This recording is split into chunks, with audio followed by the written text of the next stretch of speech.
So I just want to do very briefly talk about what I think makes the great ones great, because there are great ones walking among us now. There are great ones on our teams now. I see them every day. But I also want to talk about why they'll leave you and why they'll love you. Because it's hard enough to hire a great seller. If you're not retaining them, if you're not doing the things that it takes to create the culture that fosters and retains great sales talent, then you have only yourself to blame. So I believe that as I work with digital sellers in workshops large and small, when I sit with them, when I counsel them and coach them on their strategies, I see 5 qualities in the great ones. And I think these are the qualities that we're going to have to groom and retain in our business. First, great digital sellers are marketing oriented, not advertising driven. They think in the larger scope of marketing. They widen the aperture around their role in the ecosystem. Second, they organize around programs. They organize around well-balanced programs, solution bundles, massive solutions for marketers, rather than around responding to media plans and RFPs. Third, these sellers operate left of budget. They don't wait for a budget to be formed and to have all of the assumptions and ROI measurements and all that stuff attached to it. Rather, they start with the unsolved marketing problem and work backwards from there. Fourth, and I think these things all sort of, all these things all dovetail with one another, they navigate complexity especially well. These are people who look at a complex set of decision makers, processes, multiple parties in a deal. They look at that complexity and they immediately begin to simplify things.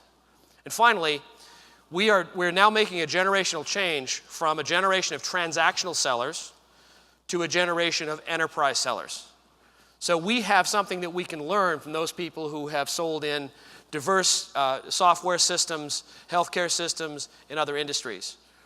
We need to now look at our sellers and say, listen, the idea of someone glad-handing and creating, and creating some kind of impetus to buy my stuff over their stuff in a transactional environment, those jobs are going to go away. We need to look at the enterprise sellers who can build out solutions and build out approvals in bigger, much more diverse organizations. So let's talk for a second about why those great sellers, and there's probably a couple of them on every one of your teams.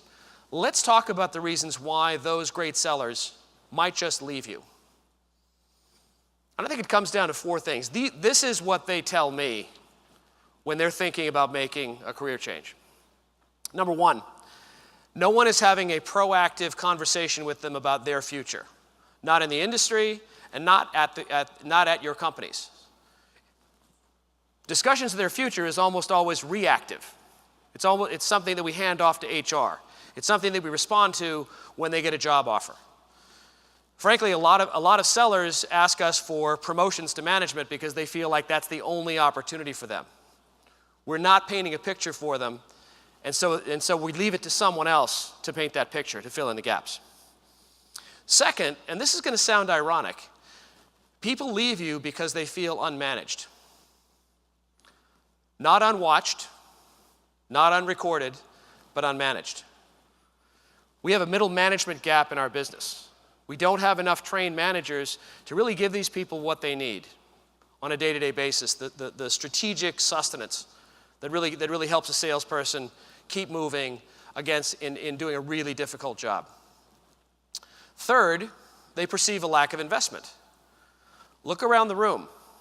Who's here? Bosses. Look at almost every major industry conference. Who gets to go? The bosses. So I can tell you that this is not something that goes unnoticed by the sellers. So 10 cents, a dime's worth of investment in them that gives them a broader picture of the industry, depth of knowledge around a specific category of business that they're pursuing, or any other form of improvement. A dime spent there is worth $1 in trying to keep that great seller attached to your company. And the 4th reason that people leave great companies is inconsistency. Great sellers, great performers of all kinds, thrive on consistency. They want a baseline on which they can riff. They want something as simple, frankly, as keeping regular weekly meetings, scheduling those one-on-ones, keeping it. By the way, one seller told me, said, you know, whenever my boss tells me that that they have to cancel my one-on-one and that we'll talk next month, I always tell them it's okay. But you know what? It's not okay. That seller left her company 2 months later. So if that's why they'll leave you, let's talk about the reasons why they'll love you. Great sellers thrive in and love companies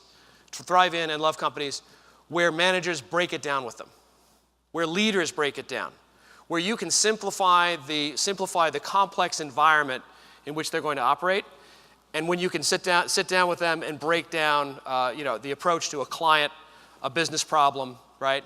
It's like parenting. Being there matters. Presence really matters. Being engaged with them in the process.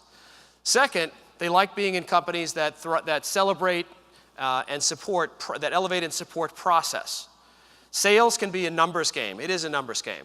But too frequently, all that our managers do is point at the numbers, offer some simplistic forms of inspiration, right? Or get the stick out. And that can be a very shallow existence. So focusing on the process, letting great sellers know that you understand the process that they go through to drive a deal forward, huge opportunity. Third, great sellers thrive in companies that offer clarity and explain their values around decision making. Now, these are grown men and women. They do not expect that you can see the future. They also don't even expect you to make the right choice every time.